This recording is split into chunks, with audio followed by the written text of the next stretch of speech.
know some people are going to say, oh, you shouldn't say excuse the hairy leg, but excuse the hairy leg. So this is how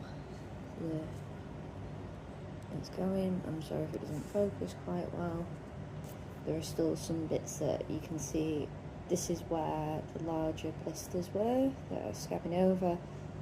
It's taking slightly longer, and that's nothing to do with the laser, the person that did it, or anything like that. It's where it's on my body and how my body's healing and the size of blisters, things like that. And that's one of the things you kind of have to consider with like laser tattoo removal.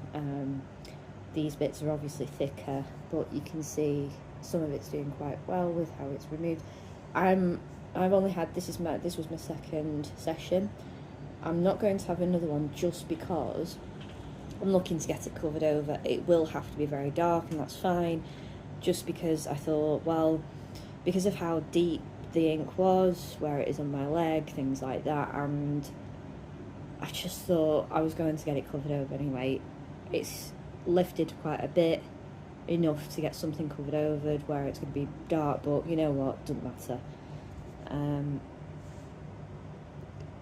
This is one of the things I do need to moisturise it, but because it has been open in areas, I didn't want to, just to let it air out a bit, and I didn't want it to get too, I hate the people will be like, oh, that word, but I didn't want it to be too moist or too wet, so that some of the scabs would have time to like completely heal.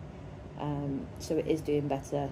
This bit is definitely like scabbed over properly. This bit's fine. It's just like this little bit and this bit here, and that's where, as I say, the bigger blisters were. So yeah. So there'll be good 1 second.